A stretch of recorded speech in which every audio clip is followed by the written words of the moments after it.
My name is Grace. I want to tell you a story about a man who lost his son but found his faith again. It is a story of love, pain, and hope. It is not about one person only. It is about many people and about a land that was broken. There was once a man named Stephen Kumalo. He was an old priest. He lived in a small village far from the city. His house was simple, and the land around it was dry and brown. The people in his village were poor, but they were kind. Stephen was loved by many because he prayed for everyone and helped those in need. Stephen had a wife who worked hard beside him.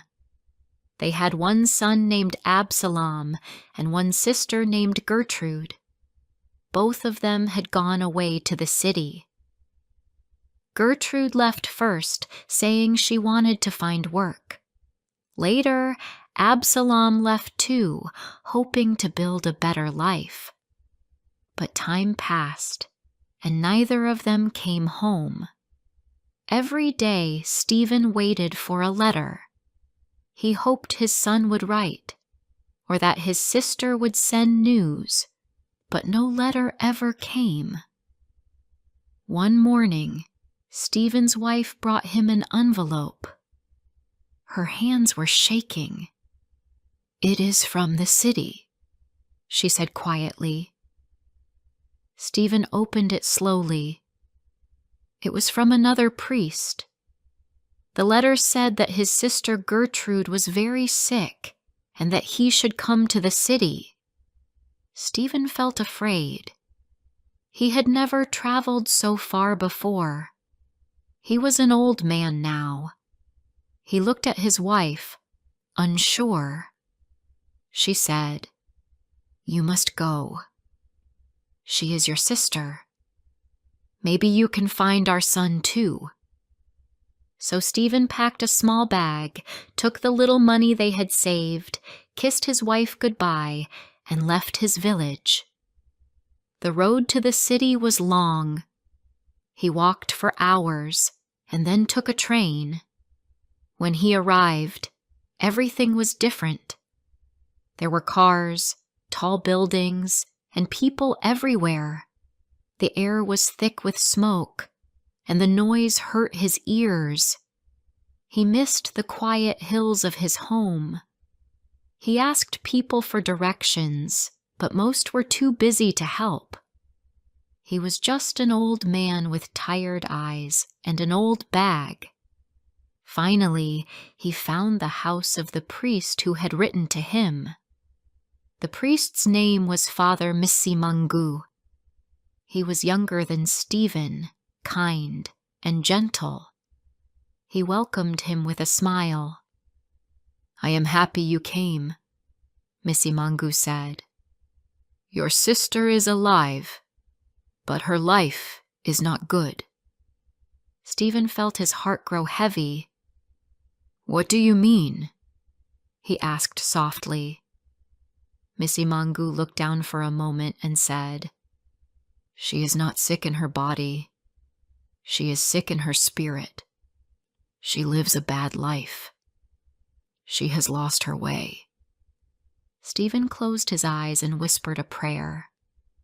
Then he said, "Take me to her." They went together through narrow streets lined with small, broken houses. Children played in the dirt. Men sat by the road, looking tired. Women carried water or laundry in heavy baskets. Finally, they reached a small room. Inside sat Gertrude. She looked thin, pale, and lost. When she saw her brother, she began to cry. "Brother," she said, "I am sorry." Stephen knelt beside her and held her hands. "Come home," he said gently. "Come back to the village. You can start again." Gertrude nodded and whispered, "I want to." That night, Stephen prayed for her. He was sad, but thankful. He had found his sister, and she wanted to change her life. The next morning, he told Masimangu, "Now, I must find my son, Absalom." Masimangu nodded. "The city is big," he said, "but I will help you." They began their search. They went to places where young men lived. They visited churches, schools, and even prisons. But Absalom was nowhere to be found. Stephen grew tired, but he did not stop. He wanted to see his son again. Days passed. Everywhere they went, Stephen saw sadness. There were poor people, hungry children, and men without work. Many had come from small villages like his, searching for a better life, but most had found only pain.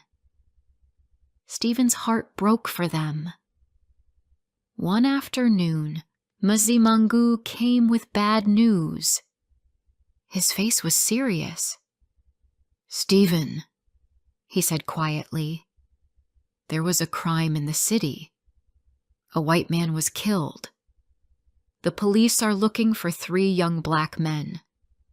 One of them is named Absalom Kumalo." Stephen froze. His hands began to shake. He could not breathe. "My son?" he whispered. Masimangu nodded sadly. Stephen closed his eyes. He could not believe what he had heard. His kind, gentle son, a murderer? It felt impossible. That night, Stephen could not sleep. He prayed for hours, asking God for strength and truth. In the morning, they went to the prison. A guard led them to a small room. There, sitting on a wooden bench, was Absalom. He looked older, thinner, and afraid. When he saw his father, he began to cry. "Father," he said softly, "I am sorry." Stephen sat beside him, silent. His eyes were wet, and his heart was full of pain. "Tell me," he said after a while, "what happened?" Absalom looked down. His voice shook. "We broke into a house," he said. "I did not want to hurt anyone, but when the man came home, I was scared. I had a gun. I shot him." Stephen felt the world fall apart around him. He held his son's hands tightly. He wanted to say that everything would be all right, but he knew it was not true. Absalom continued, "The man I killed was kind. He helped poor people. I did not know who he was." Stephen bowed his head and whispered, "God, forgive us." The guards took Absalom away. He was going to be judged in court. Stephen walked out of the prison slowly, his heart heavy. The sun was shining, but he felt cold inside. Masimangu walked beside him and spoke softly. "Stephen," he said, "there is something more you should know. The man who was killed was named Arthur Jarvis. His father is a rich man. He lives near your village." Stephen stopped walking. He looked up in shock. He knew that name. Mr. Jarvis was a white man who owned a large farm near his home. Stephen had seen him before, though they had never spoken. Now, their lives were connected by sorrow. That night, Stephen sat alone and thought about his son and about the man who had died. He thought about the fathers who had lost their sons in different ways. He thought about the pain of the city and the broken hearts it created. He wondered why good people suffered and why love was never enough to save them. He wanted to cry, but no tears came. He could only whisper to the quiet night, "Cry, the beloved country, for the child who is lost, and for the man who has lost his way." And that is how the story of Stephen's sorrow began. Before I continue rest of the story, please subscribe, share, and tell me where you are listening from. Your support means a lot to me. Now let's continue. The days after Stephen found his son were heavy and long. He stayed in the city to visit Absalom every day. Sometimes he prayed with him. Sometimes they sat in silence, holding each other's hands. Absalom was sorry. He said many times that he did not want to kill anyone. He said he was afraid and confused.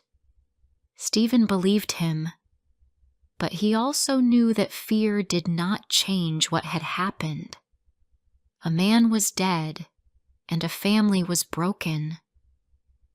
When Stephen left the prison each day, the city felt darker. The streets were full of people, but everyone seemed alone. He missed his wife. He missed the hills of home. He wanted to go back to his village, but he could not leave yet. He had to stay until his son's trial was over. Father Messimangu stayed beside him the whole time. He helped Stephen find a lawyer for Absalom. The lawyer was a kind white man who wanted justice and mercy. He listened carefully to Absalom's story and promised to help. Still, Stephen knew that the truth might not be enough to save his son. One afternoon, Messimangu said, "Stephen, I will take you to see a friend today. He knows Mr. Jarvis, the father of the man who died." Stephen's heart almost stopped. "No," he said quickly. "I cannot face him." Messimangu touched his shoulder.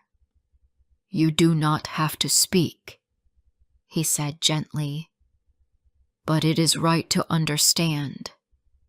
Mr. Jarvis has lost a son too." Stephen said nothing. His voice was gone. That night, he could not sleep. He kept thinking about Mr. Jarvis, the father of Arthur, the man Absalom had killed. He thought about how much pain the man must feel. He wondered what he would say if they ever met. A few days later, Stephen and Messimangu went to court. The room was full of people. The judge sat high above them. Absalom stood small and thin in his old coat. He spoke softly when he told the story again. He said he was sorry. He said he did not mean to kill. Stephen watched him with tears in his eyes. It was not the strong young man he remembered. This was a frightened boy who had lost his way. The trial went on for many days. At last, the judge spoke the final words. Absalom was found guilty. His punishment was death. Stephen did not move. His hands were cold, and his mouth was dry. Absalom began to cry, his whole body shaking. The guards led him away. Stephen wanted to run after him, to hold him, to say goodbye. But he could not move. When the court was empty, Masimangu helped him stand. Stephen said, "God gave me a son, and now I will lose him. I do not know how to live after this." Masimangu said softly, "You must live with faith, not with fear." After that day, Stephen decided to return home to his village. Gertrude also went with him, and she brought her small son. She wanted a new life, away from the city. Father Masimangu gave Stephen the money he had saved. He said, "This is not payment. It is a gift. I will leave the city soon and go to serve others. Please take this and go in peace." Stephen tried to speak, but words would not come. He only held Masimangu's hands tightly. When he returned to his village, everything looked the same, but Stephen felt different. The hills were still green. The river still ran quietly, but the air felt heavy with sadness. The people welcomed him home, yet they saw pain in his eyes. Stephen's wife met him at the door. She saw his face and knew.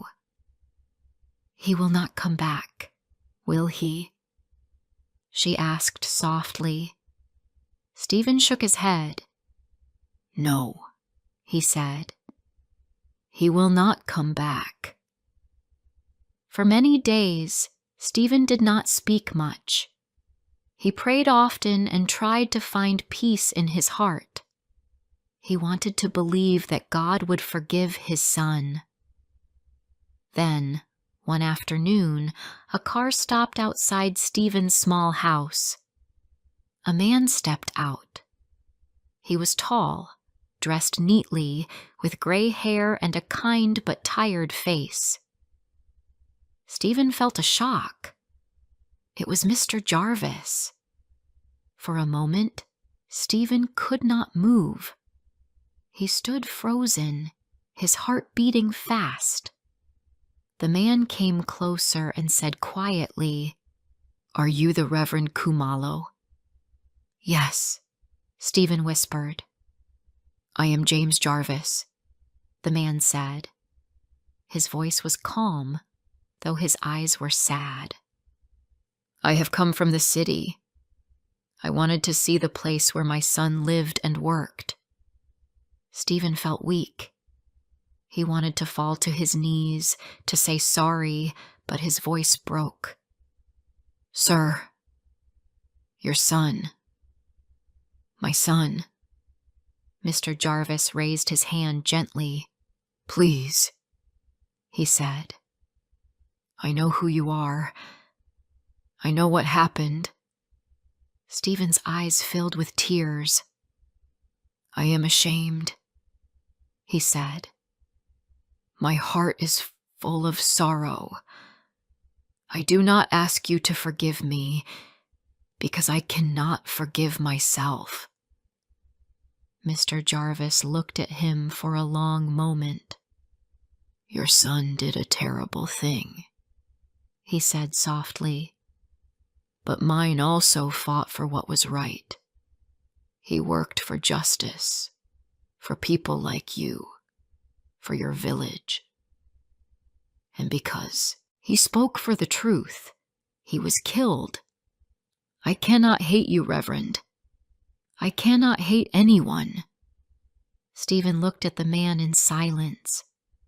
Then he covered his face with his hands and began to weep. Mr. Jarvis stood quietly beside him.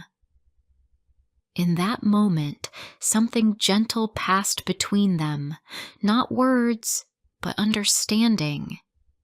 Two fathers, both broken, both standing on the same ground of sorrow.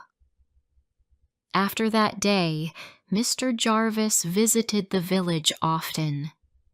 He saw the poor children with no shoes. he saw the broken church roof. He remembered what his son had written in his papers about love, justice, and equality. Slowly, he began to help. He sent builders to repair the church. He sent food and milk for the children. He even sent new seeds and tools for the farms. The people were surprised. "Why does he help us?" they asked. Stephen said, "Because he understands now. Because he has a kind heart." Every time Stephen saw Mr. Jarvis from a distance, he felt deep respect. He prayed for him every day.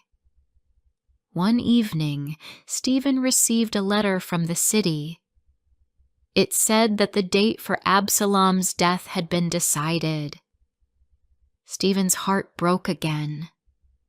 He walked outside and looked at the hills. The wind was cold, and the stars were far away. He felt small and helpless. The next morning, he walked up the mountain near the village.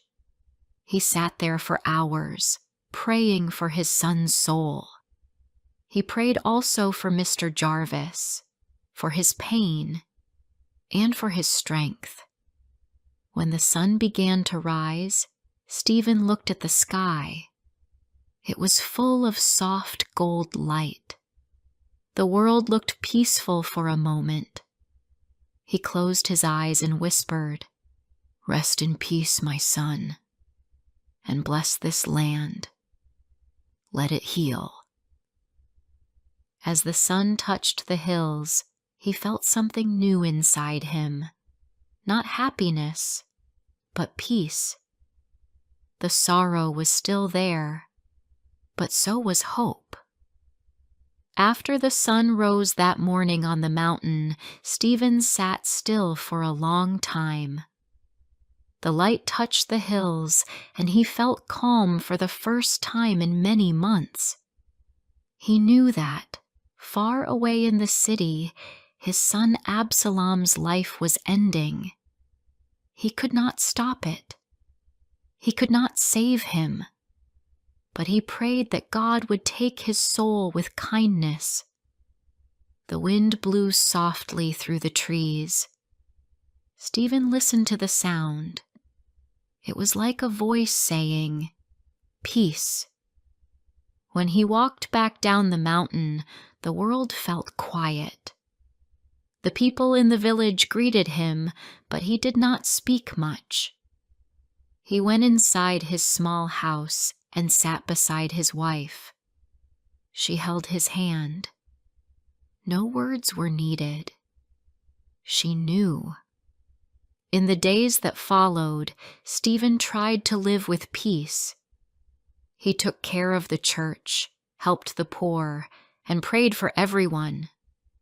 He still missed his son, but he also remembered the good things: Absalom's smile, his kindness, the way he once helped a neighbor build a fence.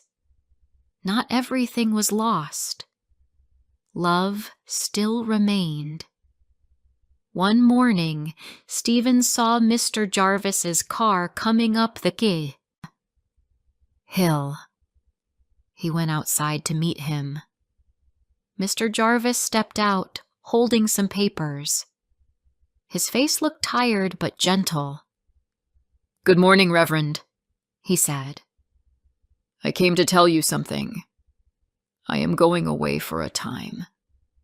But before I go, I wanted you to know that I am building a new church here. The plans are ready. It will be for your people." Stephen could not speak. His eyes filled with tears. "You are very kind," he said softly. "Your heart is big, Mr. Jarvis." Mr. Jarvis smiled a little. "It is not kindness," he said. "It is what my son would have wanted. He believed that love could heal this land. Now I believe it too. Stephen bowed his head. "May God bless you," he said. After that day, things began to change in the village. Builders came and started to work on the church. Children ran around, watching with joy. The people began to hope again. Mr. Jarvis sent teachers to the school. He helped fix the water pump. Life, which had been hard and dry, started to feel alive again. But there was still sadness too. Gertrude, Stephen's sister, who had come back from the city, began to feel restless. One night she disappeared, leaving only her small son behind. Stephen searched for her, but she was gone. He did not know where she went. He took her child into his home and decided to raise him as his own. "He will not be lost," Stephen told his wife. "He will grow with love." As the weeks passed, Stephen's hair turned whiter. His steps grew slower, but his spirit was stronger than ever. He often climbed the hill near his home. From there, he could see the wide valley and the farms below. He could see Mr. Jarvis's big house far away. Sometimes he saw Mr. Jarvis himself standing outside, looking toward the village. When that happened, Stephen lifted his hat in greeting, and the other man raised his hand in return. They did not need to speak. They understood each other. One evening, a young man came to visit Stephen. He said, "Reverend, I bring a message from Mr. Jarvis. He will soon move away from this place, but he asked me to tell you that he will continue to help the people here. He will not forget." Stephen nodded slowly. "Tell him I thank him from my heart," he said. The young man smiled. "He said you taught him something too." Stephen looked surprised. "What could I have taught him?" he asked. The young man replied, "You showed him what forgiveness means." After the man left, Stephen sat alone for a while. He thought about all that had happened. He had lost his son. He had suffered deeply. But from that pain came something beautiful, a bridge between two men who once lived in different worlds. That night, Stephen went for a walk. The stars shone bright above him. The air was cool and gentle. He stopped at the edge of the valley and looked down at the sleeping village. He could hear the sound of the wind in the trees, the soft bark of a dog, the distant song of a night bird. He thought of his son, Absalom. He thought of Gertrude, wherever she was. He thought of Mr. Jarvis, who had turned pain into kindness. And he thought of the land itself, so beautiful, so full of love and sorrow. He spoke softly, as if to the earth. "Cry, the beloved country," he said, "for the child who is lost, for the people who are afraid, for the hearts that are broken. But let us not cry forever. Let us hope. Let us believe that one day this land will be healed." Then he closed his eyes and prayed, "God, give us courage. Give us love. Give us peace." In that moment, a feeling of calm filled him. It was as if the hills, the sky, and the whole world breathed together with him. He knew the road ahead would not be easy. There would still be sorrow, still injustice, still pain. But there would also be kindness. There would be people who cared. And somewhere, deep in his heart, Stephen knew that Absalom had found peace too. He walked back home slowly under the stars. His wife was waiting by the door. She smiled when she saw him. "You were gone a long time," she said. "I was praying," Stephen answered softly. "Did you find peace?" she asked. He nodded. "Yes," he said. "I think I did." They went inside together. The lamp on the table gave a small warm light. The child slept quietly in the next room. Outside, the wind whispered over the hills. The night was calm, and for the first time in a long time, Stephen felt that the world, though full of pain, could still be beautiful. Thank you for listening to this story. If you enjoyed this story, please like the video and subscribe to English Medium Stories. Stay with us for more classic stories in easy English. My name is Adeline. I am 28 years old. It has been 7 months since the hurricane took everything. The sky still looks gray most days, as if it forgot how to be blue. Sometimes I wake up and still listen for the sound of the wind, the one that screamed like a wild animal that night. I remember it clearly. The sound never really left my head. Before the storm, my life was simple. I lived in a small yellow house near the coast. I worked in a bakery with my aunt. Every morning, the smell of warm bread filled the street. I used to wave to my neighbors, smile at children going to school, feed the stray cat that slept by the door. Life felt ordinary, but it was warm. Then the hurricane came and tore everything apart. When the water rose, I ran with my younger brother Leo. He was only 16. We carried one small bag with some clothes, a bottle of water, and my mother's old photograph. The wind pushed against us like it wanted to throw us away. Trees fell, roofs broke, and the air was full of sand and salt. I remember holding Leo's hand so tight that it hurt.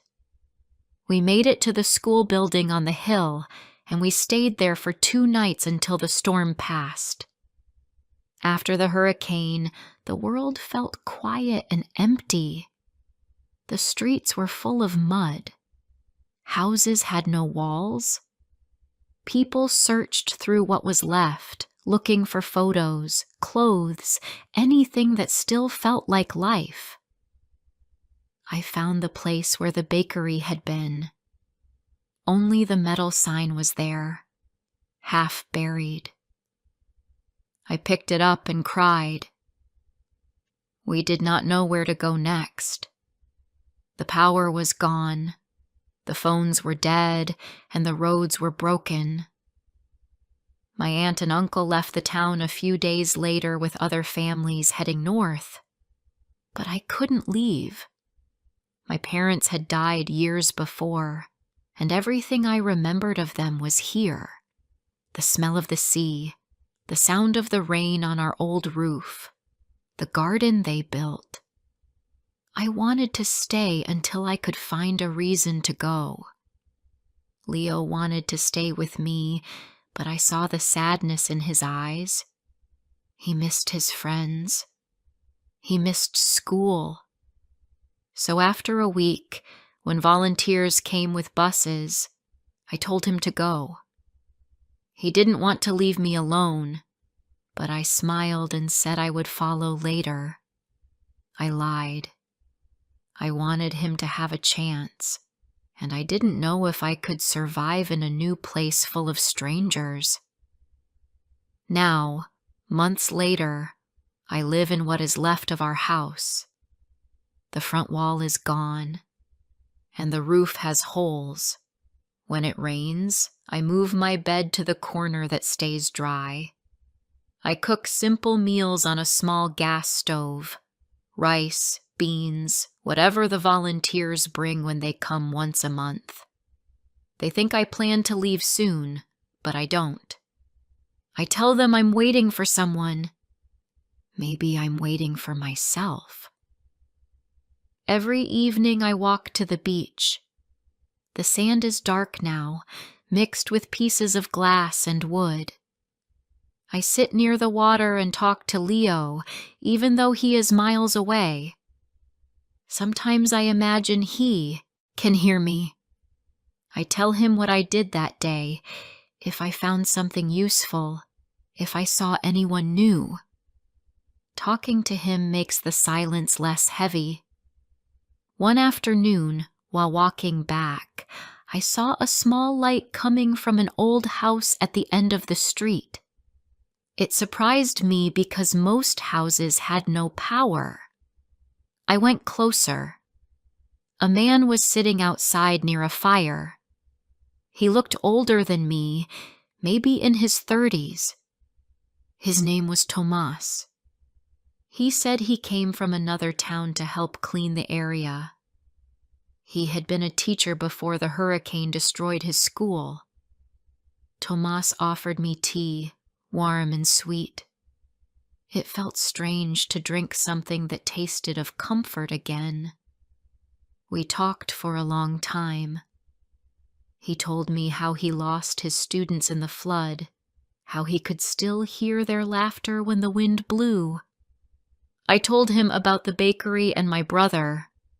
We didn't say much after that. We just watched the fire. The next morning he came to my house with some tools. He said, "We can fix the roof a little." I didn't ask him to, but I didn't stop him either. For 3 days, he worked quietly, hammering, tying ropes, cutting pieces of wood. I helped by passing him nails and holding the ladder. At night, we sat near the small fire behind the house and shared simple food. I didn't know what to call what was growing between us. It wasn't love, not yet. It was something softer, like the small light from a candle when everything else is dark. He never asked me to leave with him, and I never asked him to stay. But he did. He said the town needed someone to rebuild it, even if no one came back. I liked that he believed in rebuilding. One evening, as we watched the sea, Tomas asked, "Why did you stay?" I looked at the horizon. The sun was falling behind the gray water. "Because this is where I last saw the world as it was," I said. "If I leave, maybe I'll forget it." He nodded slowly. "And your brother?" he asked. "He's safe," I said.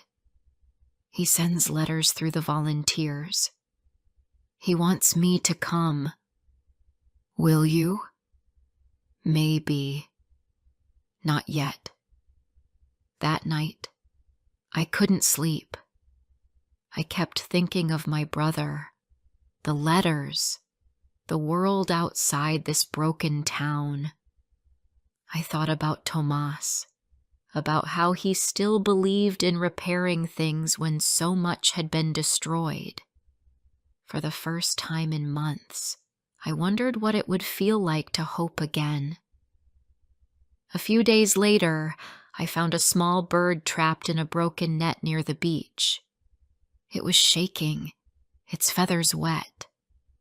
I lifted it gently and brought it home. I dried it near the fire and gave it crumbs. Tomas smiled when he saw it. "You still believe in saving things," he said. I didn't answer, but I felt something move in my chest, something small and alive. The bird stayed with us for a week before flying away. On the morning it left, the sky was finally blue again. The wind was calm, the air soft. I stood outside and watched the bird disappear into the distance. I whispered, "Go where it's safe." And for the first time, I felt like those words were also for me. That evening, Tomas brought a small lantern to my house. He said, "I found this in the school. It still works. You should keep it." When he lit it, the light was soft but steady. I placed it on the table beside my mother's photograph. "It's the last light I carry," I said quietly. Tomas looked at me for a long time and then said, "No, Adeline. It's the first one you've kept alive." I didn't answer.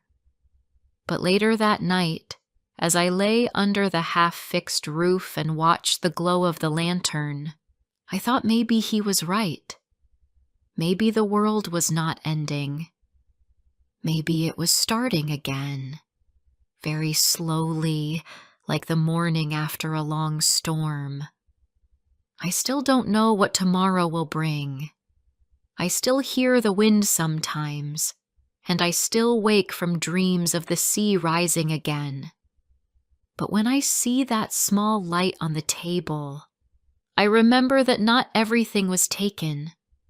Something stayed, something worth protecting. And maybe that's what survival really means. Not fighting the dark, but keeping one light burning, even when you are the only one who can see it. Before I continue my story, please subscribe, share, and tell me where you are listening from. Your support means a lot to me. Now let's continue. The days after Tomas gave me the lantern felt different. The air was still heavy with salt and dust, but something inside me began to soften. I started to wake up earlier, before sunrise, to make tea and sit by the broken window. The light from the lantern still glowed faintly then, like a small star refusing to fade. Tomas would come every morning with his old backpack. Inside it were nails, pieces of wood, and sometimes food. We fixed one house after another, not because anyone would come back soon, but because he said, "If they do, it should look like home." Sometimes, while he worked, I watched the sea. The water had calmed, but it still carried pieces of what it had stolen. Broken doors, bottles, half a chair. I used to hate the sea after the hurricane. Now I looked at it with quiet respect. It had taken too much, yes, but it had also left me alive. One afternoon, I walked to the far end of the street where the big oak tree used to stand. Only its roots remained. Near them, I found something buried under the sand. A small music box. It was rusty and wet, but when I turned the handle, it played a few soft notes before stopping. It was enough to make me cry. I took it home and showed it to Tomas. He smiled and said, "Music after silence. That's a good sign."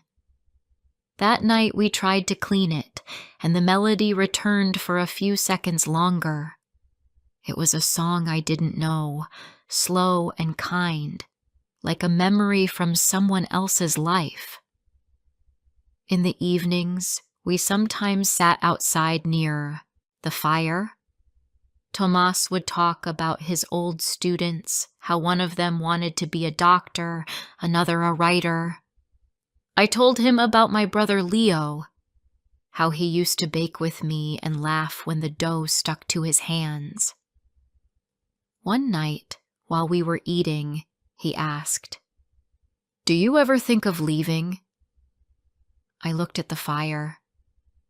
"I do," I said. "But every time I imagine it, I see the town in my mind. The empty streets, the smell of the sea, the house that still stands. I feel like if I go, I'll lose something I haven't found yet." Tomas nodded. "Maybe what you're looking for isn't here, but you need this place to see it." His words stayed in my head for days. I didn't fully understand them, but I knew they meant something true. A few weeks later, a group of volunteers arrived again. They came in white trucks with blue signs and kind faces. They brought food, clothes, and letters. One of them handed me a small envelope. My hands trembled when I saw the writing. It was from Leo.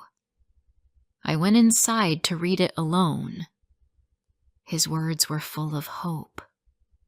He said he was living with our aunt in a small town 2 hours north. He was going to school again and had made new friends. He wrote, "I dream about our house, Addie. I see the sea and you sitting there. One day, I'll come back for you." I cried while reading it. I missed his voice, his laughter, his easy way of making things feel okay. When I finished, Tomas was standing by the door. I handed him the letter. He read it quietly, then said, "He's growing, but he still needs his sister." I nodded. "I know, but I can't go yet." That evening, the sky turned pink and gold. The first sunset that looked alive since the storm. The colors made the sea shine like a mirror. Tomas and I stood there without speaking. It felt like something was changing, but I didn't know if it was the world or just me. Days passed. We worked, cooked, laughed sometimes. The silence between us became comfortable. But one morning, when I went to look for Tomas, he wasn't there. His fire had gone cold. His tools were gone too. I waited all day, but he didn't come back. That night, I sat by the lantern, my heart heavy. I thought maybe he'd gone to another town, or maybe he couldn't stay any longer. People leave. That's what they do. Still, it hurt more than I expected. The next morning, I walked to the school he had been repairing. On the door was a note with my name on it. The paper was folded many times, and inside it he had written, "Adeline, if you're reading this, I had to go to the next village to help rebuild the clinic. You once told me that every light deserves a place to shine. You were right. The world is still broken, but people like you make it brighter. Don't stop carrying that light. When you're ready, come north. There's a place for you here." I read it again and again until the words blurred. I wanted to be angry that he left without saying goodbye, but I couldn't. The truth was, he had given me something I didn't even know I needed. Faith that the world could still be kind. The weeks after he left were lonely. I worked in silence, fixing things he had started. The sound of the hammer became my company. Every night, I lit the lantern and watched its glow. I kept his note folded beside it. Then, one morning, the volunteers came again. They said the main road north had reopened. They were taking a few people to a safe area where there were schools, houses, work. One woman asked if I wanted to go. For the first time, I said yes. That night, I packed my small bag. Inside, I put the photo of my parents, Leo's letter, the music box, and Tomas's note. Before leaving, I stood outside the house. The sea was quiet, the sky clear. I whispered goodbye to everything, to the bakery that no longer existed, to the walls that still smelled of salt, to the memories that lived in the silence. I turned off the lantern and held it close to my chest. It felt strange, like closing a chapter I didn't know had an ending. The journey north took hours. The roads were still broken in places, but the sight of trees and people working made me feel lighter. When we reached the town, I saw children running with books in their hands, women selling bread, men building houses. It didn't look perfect, but it looked alive. A woman led me to a small cabin near the school. "You can stay here for now," she said. I thanked her and placed my things on the table. Then I saw something that made my heart stop.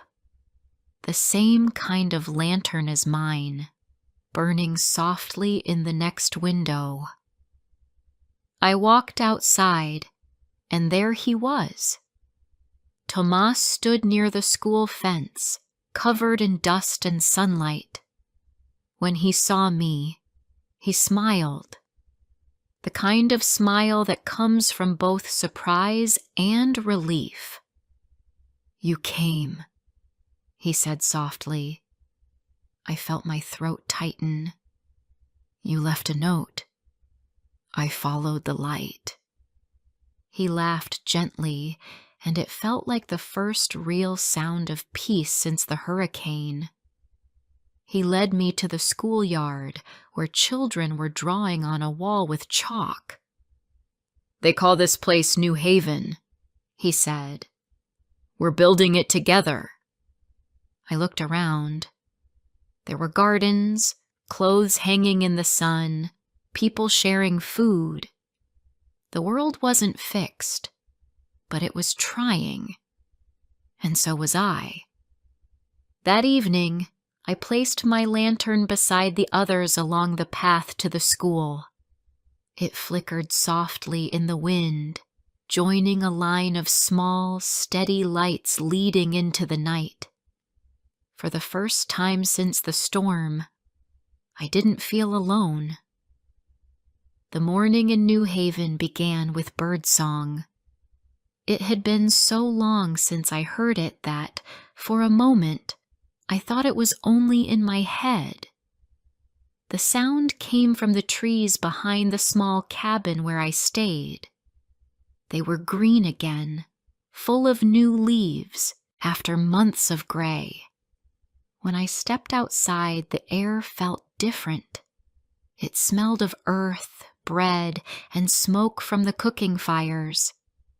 The world was still fragile, but it was breathing again. People moved around quietly, carrying buckets of water, fixing roofs, laughing softly.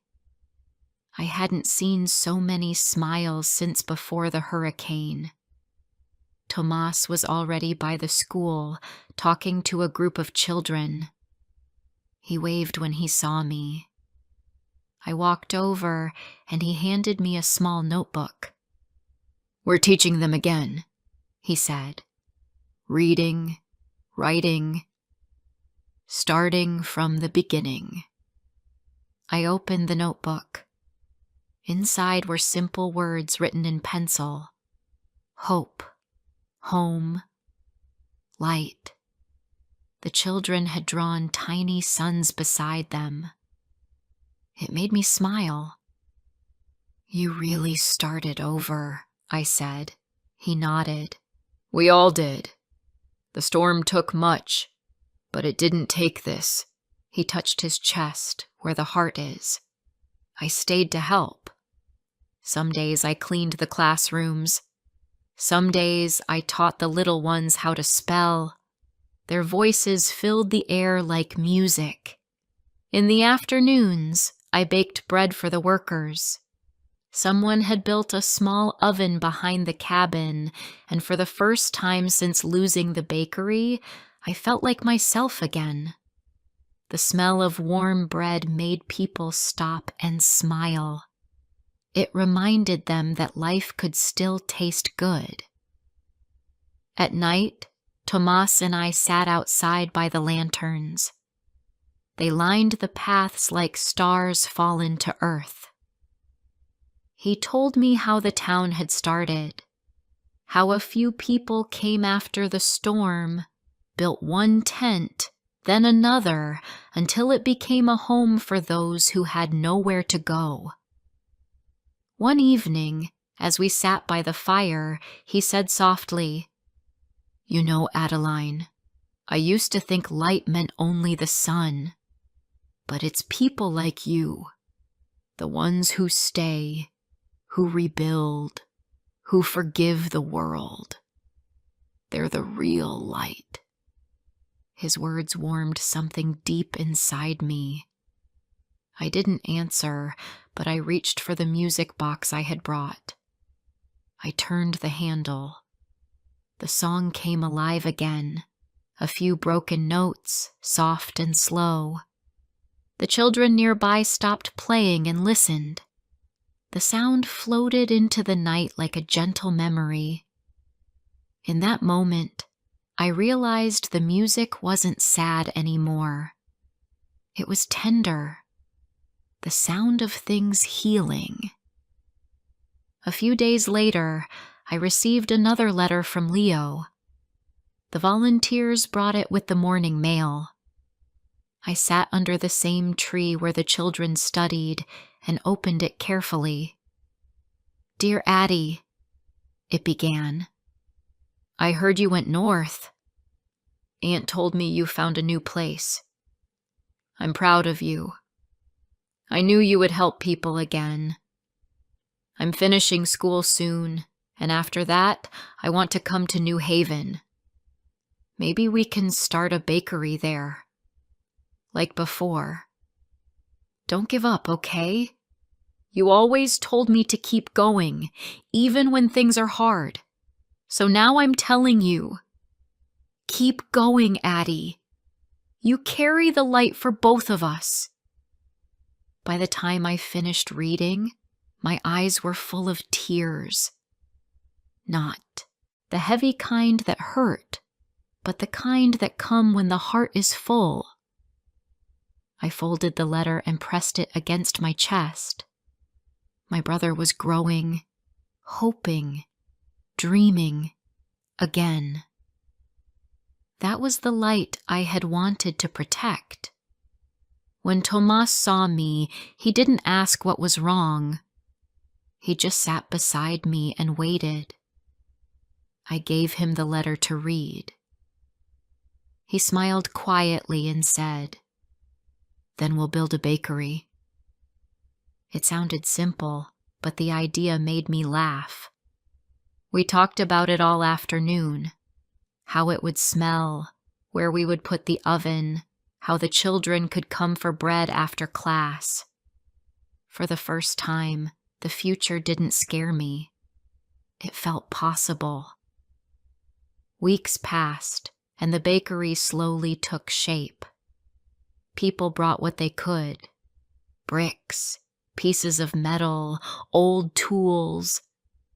Tomas helped me fix the walls, and I painted a sign from memory. the Little Loaf. It was the same name as my aunt's bakery, the one by the sea. When we baked our first batch of bread, the whole town came. The smell filled the air, and laughter spread like sunlight. A woman said it reminded her of home. A little boy said it was the first warm meal he'd had in months. I looked around and saw faces full of life, not pain. That night, I lit my lantern in the window, not to keep the dark away, but to show others that this was a place of warmth. Later, as I stood outside watching the stars, Tomas joined me. "Do you still miss your town?" he asked. "I do," I said. "But I think I've brought it with me, in the bread, in the sea wind, in the light." He smiled. "Then you didn't lose it. You carried it here." For a long moment, we stood in silence. The world around us was still broken in places, but the air felt full of peace. Somewhere far away, the waves were still touching the shore. That night, I took out my mother's photograph and placed it beside the lantern. The glow touched her face softly, as if she were there watching. I whispered, "We made it, Mom." The next morning, the sky turned gold again. The children ran through the yard, laughing. People worked together, planting gardens, building walls, sharing food. Life was not easy, but it was alive. Steady, quiet, real. I no longer feared the storm. It had changed me, yes, but it had also given me something precious. The understanding that love doesn't die in disaster. It hides, waits, then grows again in the smallest places. When I walked through the town that evening, lanterns lit the path on both sides.